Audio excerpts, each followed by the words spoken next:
Well, hello all. Dave Holt here with Surevestor and my partner Kevin Knight. Let it give a little introduction.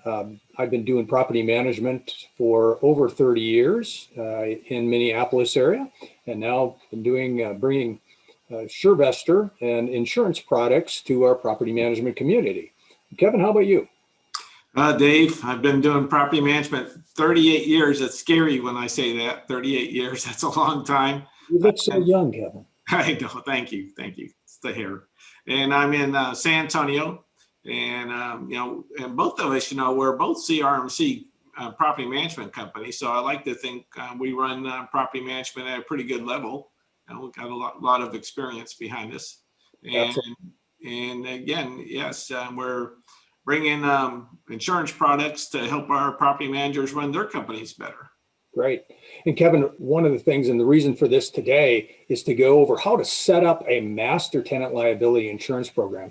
There's been a lot of buzz in our industry about this, a lot of property managers looking to be setting that up. And so today, what we're going to be doing is going through the what, the why, and the property manager's role in all of this. So first of all is going to be the what. So Kevin, kind of give us a background of what is tenant liability insurance?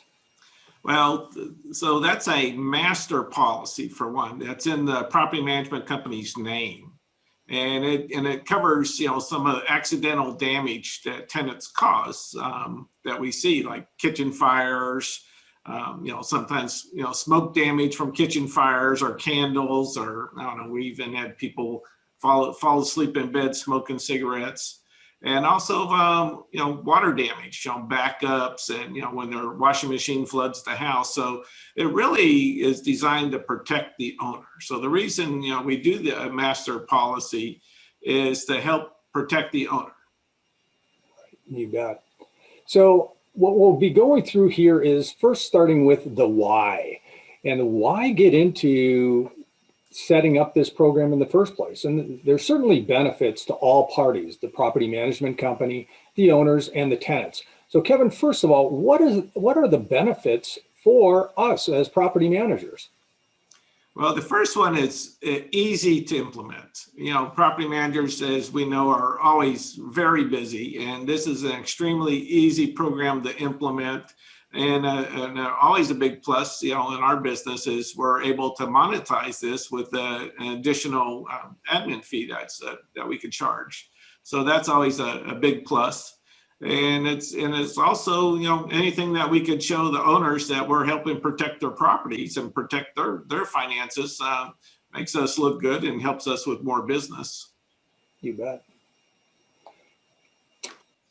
In regards to the owners, now this is, again, as you had mentioned, this is the main reason really for setting up a tenant liability program in the first place, because it covers $100,000 of really tenant neglect when they cause a fire or create a sewer or a water backup, something like that.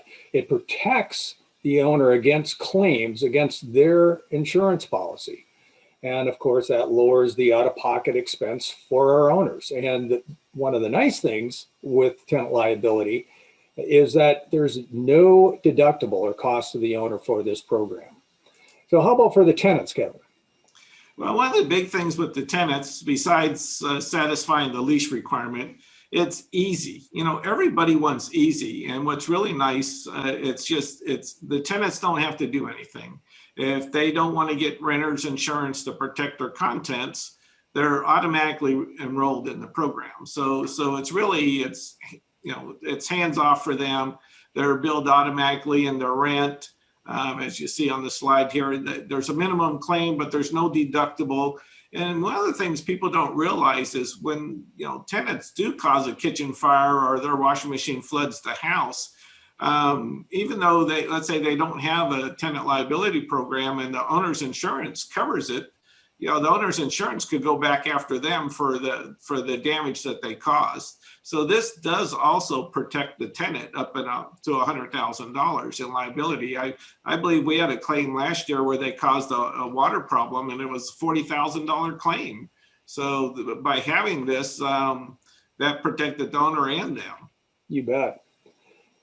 So Kevin, as far as the coverage limitations here, So this is really important, and that this is just a liability. This does not cover the tenant. It doesn't protect their personal property, theft, or loss of use, and we make it very clear to the tenant that, hey, the lease only requires you to have liability insurance. And if you don't bring renter's insurance, you're going to be enrolled in this program, and your contents are not covered. If you want your property covered, you need to go ahead and get renter's insurance that names the property manager's additional interest. You bet. So what's happening out there, and you and I have seen this as well, is property managers are saying, well, okay, if there's a limitation in the master tenant liability coverage, why don't I get one that includes contents? So how about that? Dave, those sound really good. And as property managers, we want to also protect the tenant. The problem with these products, we've looked at several of those policies that are out there, and they're not renter's insurance. They are a tenant liability with really minimal contents. And I really feel that a lot of property managers leave themselves at some, legal exposure, because if you're telling a tenant, hey, your stuff's covered for $20,000, and they have a break-in and a lot of their stuff's stolen, and come to find out there's only $50 for theft.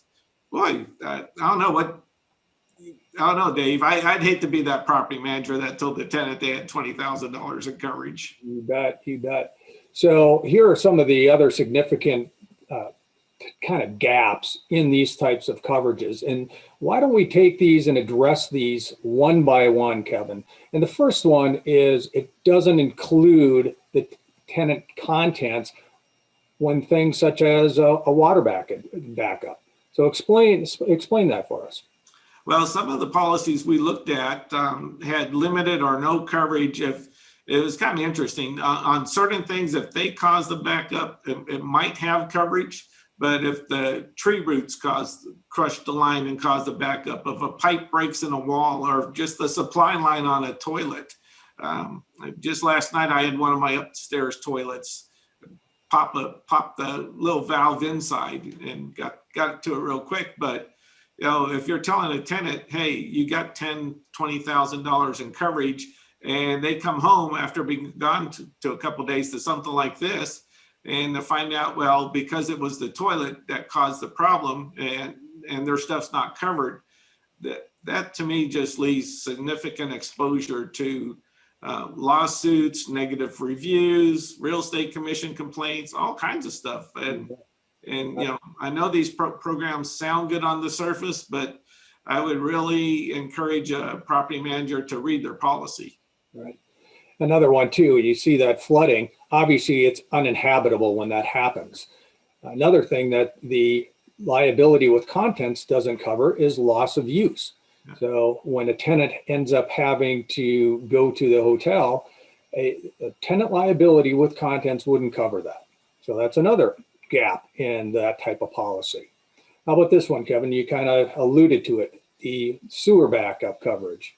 Yeah. And certain cases when, tree roots, just supply lines, just different things, crushed line from ground shift. We saw in those policies, it's not covered. And again, if there is, if my furniture got contaminated with sewer water and I find out it's not covered, I won't be very happy. Right. And when you think about when you have damage, how often is it due to sewer backup or water damage versus fire? Right?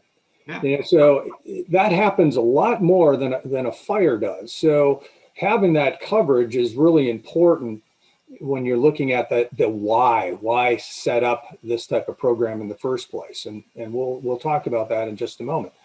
So another one, tenant is not the named insured. How does that affect things, Kevin? Well, it's kind of interesting because really the name insured is the property manager. And one of the things we saw, which is interesting, if they're behind on their rent or they're just late on their rent, they don't have any coverage.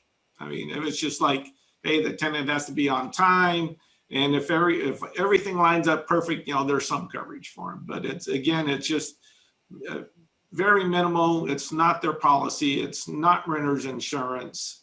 And really, I want to be wanting to tell a tenant they had coverage, especially when it's so minimal. Right, exactly. Another one, roommates aren't covered in tenant liability with contents as well. Low limit on jewelry. You had mentioned that, maybe up to $50 for jewelry. And as you mentioned before, no theft coverage. Yeah. So, and which gets into this here. I mean, so when you're looking at a tenant liability with contents, you got to be real careful because it doesn't cover a lot of these things, which, as you mentioned, puts the property management company at risk. I mean, that's really the big thing. So when you're looking at the why, why do this? Well, it's pretty obvious. I mean, the why is to be protecting our landlord clients, right? Well, and then you might think, well, but I want to be able to help my tenants as well. So you might think, all right, well, what about requiring renter's insurance, Kevin?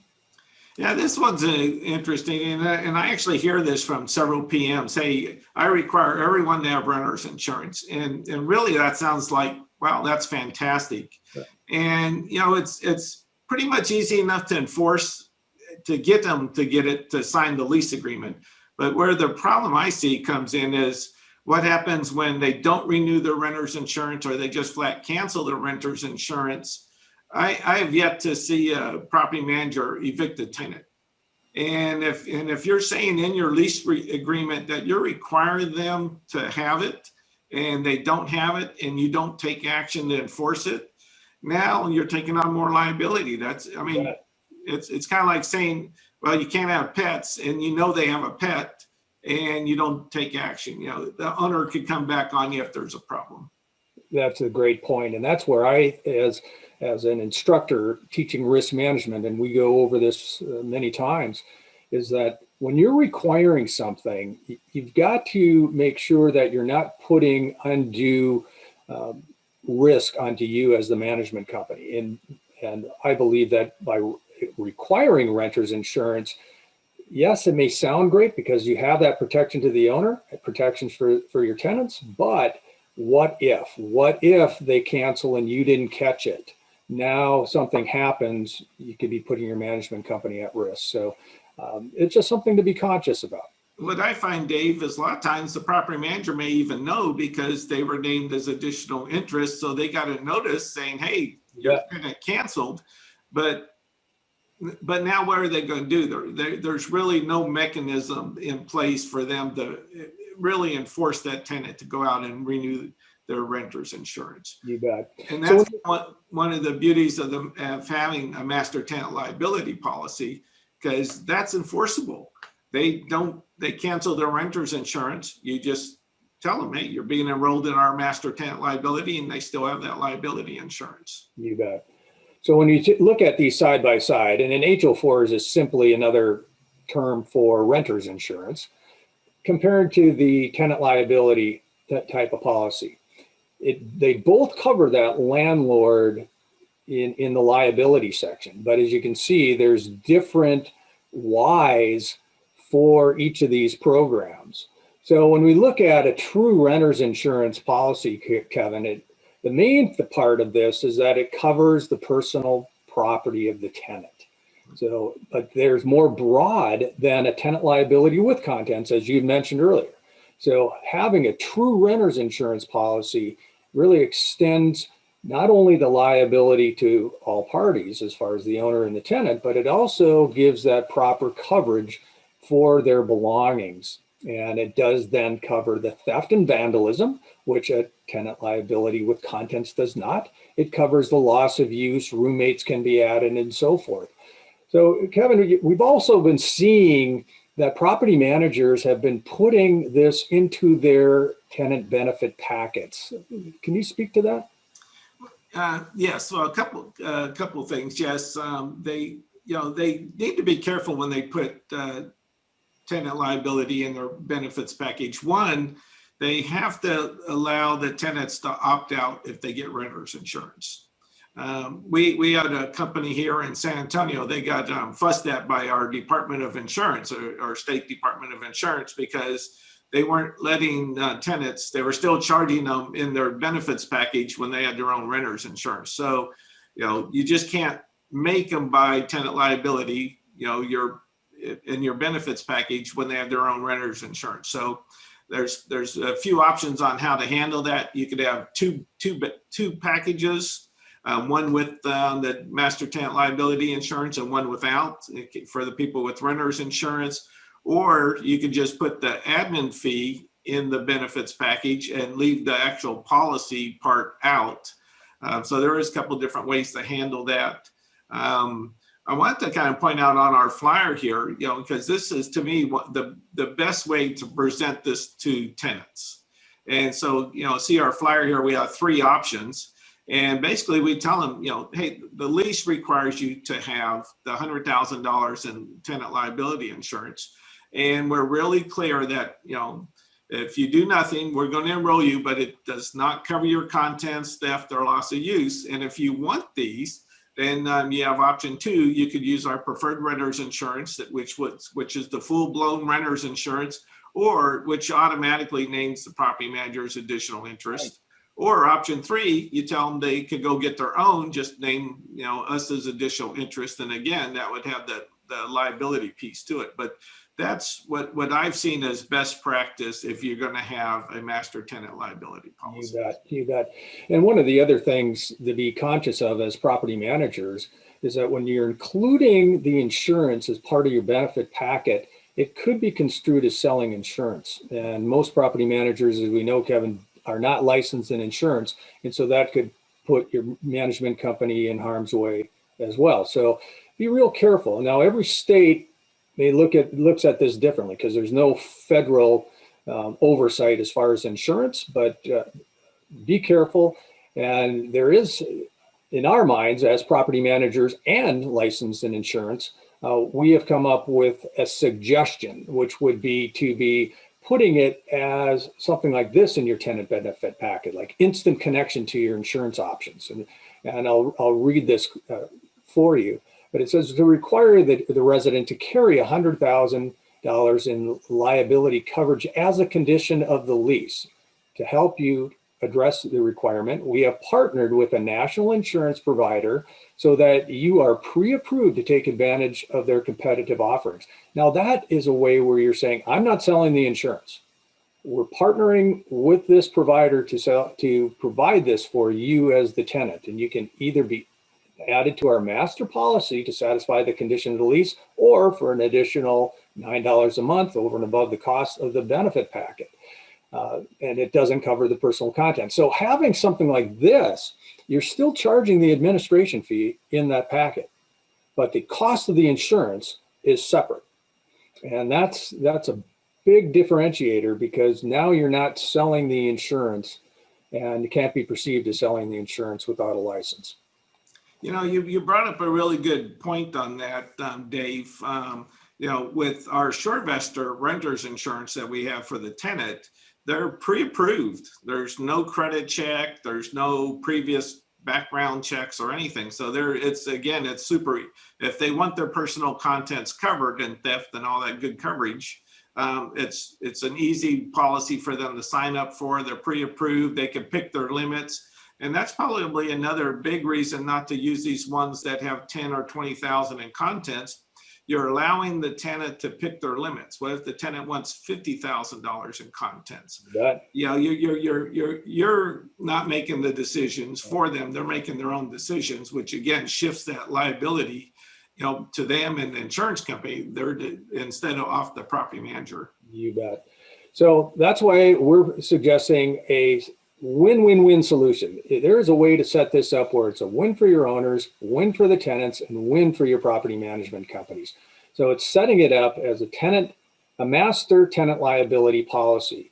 It has a minimum requirement that you have in the lease. So you have this $100,000 minimum requirement as a condition of the lease. And then, Kevin, as you mentioned on the flyer, you're providing access to a true renter's insurance policy that automatically lists the property management company as an additional interest.